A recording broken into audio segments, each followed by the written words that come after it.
जगपाल सिंह जी का सवाल है रेमंड्स के बारे में। ये 62 शेयर लेकर के बैठे हुए हैं, 21.63 का इनका भाव है। पूछ रहे हैं कि रखें या निकल जाएं। वैसे कहें तो लंबी अवधि के लिए रख सकते हैं, और अगर ठीक लगता हो तो इस समय यहाँ पे इस भाव पे जोड़ भी सकते हैं। अम, मैं किसी भी तरह से आपको बाइंग सेलिंग या ऐड डिलीट इसके लिए तो कुछ नहीं कहूँगा। मैं आपको चीज़ें समझाऊँगा, अगर आपके समझ में आ गई तो आप अकॉर्डिंगली काम कर लीजिए।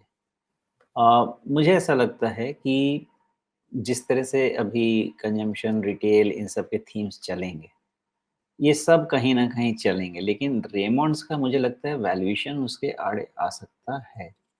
44, 31 अम, 12 वैल्यूएशन एक थोड़ा आड़े आ सकता है रेमंड्स के। तो अगर रेमंड्स का प्राइस बहुत गिरे नहीं भी तो हो सकता है कि थोड़ा प्राइस स्टैग्नेशन रहे। लेकिन सेक्टोरल पोजीशनिंग इस कंपनी की ऐसी है जो अभी फेवरेबल है। ओके। तो उस केस में क्या कर सकते हैं?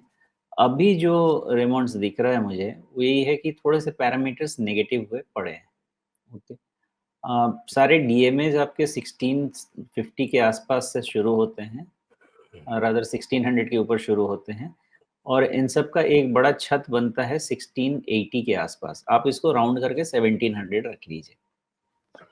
क्लियर है, आज का क्लोज है 1500। यहाँ से जब तक 300 रुपये ऊपर निकल के बंद नहीं होगा, इसकी ट्रैजेक्टरी हो सकता है कि डाउन ही रहे। ये मतलब मैं प्राइमरी ट्रेंड की बात कर रहा हूँ। अब मान लेते हैं कि इंटरमीडिएट ट्रेंड। इंटरमीडिएट ट्रेंड में क्या है, बाजार में शॉर्ट कवरिंग हो सकती है। तो अब इसका जो लो बना है या क्लोज आप समझ लें 1450 के आसपास का। अगर ये 1450 के नीचे क्लोज नहीं हुआ तो क्या होगा? आज का जो हाई है इसके ऊपर में शॉर्ट कवरिंग के चांसेस बढ़ते हैं। लेकिन वो शॉर्ट कवरिंग के चांसेस बढ़ते हैं 1575 तक। जिसके ऊपर में शॉर्ट कवरिंग के चांसेस बहुत तेजी से बनेंगे 1600 से 1700 के रेंज में। अब इस डेटा थोड़ा सा कॉम्प्लिकेटेड है, इसलिए आपको समझा रहा हूँ। ये शॉर्ट कवरिंग हो सकती है, इसकी पॉसिबिलिटी है अगर मार्केट में शॉर्ट कवरिंग रही तो।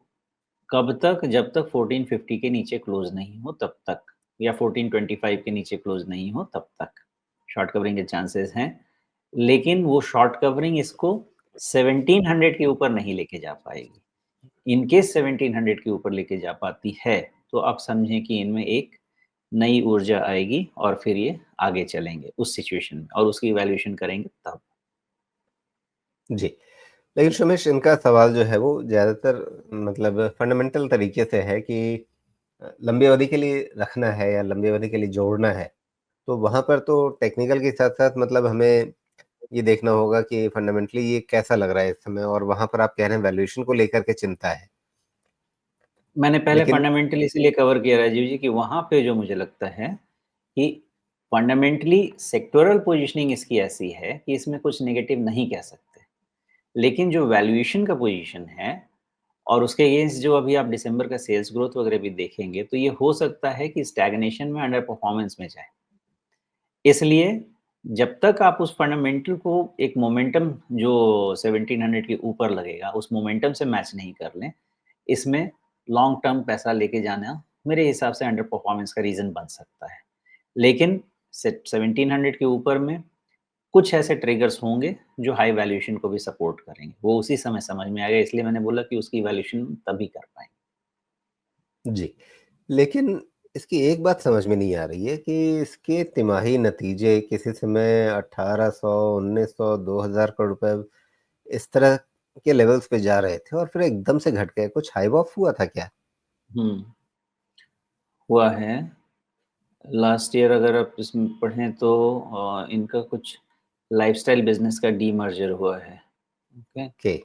रियल एस्टेट अलग हुआ है, तो काफ़ी सारी रीस्ट्रक्चरिंग हुई है। चूँकि मैं इसको उतना डिटेल ट्रैक नहीं करता तो मुझे हाँ, तो फिर अंदर का तो वो पता नहीं है। ट्रेंड निकालना ही मुश्किल हो जाएगा अभी। हाँ, थोड़ा-सा लेकिन ट्रेंड बनने का इंतज़ार कॉर्पोरेट करना एक्ट पड़ेगा। हाँ, कॉर्पोरेट एक्शंस हैं इसमें। जी, ओके। चलिए, कम से कम पिछली तिमाही जो है, दिसंबर वाली तिमाही जो है, वो सितंबर से तो हल्की हो गई थी। हुँ, ठीक है, तो कुल मिलाकर के अभी कि वैल्यूएशन की चिंता है और ट्रेंड जो है, बहुत सपोर्टिव नहीं है। लेकिन अगर ये 1800, 1850 वगैरह के ऊपर निकलने लगे तब ट्रेंड ठीक हो जाएगा? 17 एक मिनट 1700 के ऊपर, 18 की ज़रूरत ही नहीं है, 1700। 1700 के ऊपर ही ट्रेंड ठीक होने लग जाएगा। ओके, हुँ। ठीक है, तो फिर इन सब चीज़ों को देख समझ करके उसके हिसाब से आप अपना फैसला ले सकते हैं। जैसा हम लोग अपनी हर बातचीत में कहते हैं कि इस पूरी बातचीत को आप अपने लिए एक इनपुट की तरह से समझें। इस इनपुट के आगे अपना रिसर्च करें, अपनी खोजबीन, अपनी पढ़ाई-लिखाई करके फिर आप एक इन्फॉर्म्ड डिसीज़न लें, ज़रूरी लगे तो एक पेशेवर सलाह लें। और ये बात सिर्फ़ इस सवाल में नहीं, बल्कि जितने भी लोगों के लिए हम सवाल-जवाब कर रहे हैं, उन सब पे ये बात है, उन सब पर ये बात लागू है।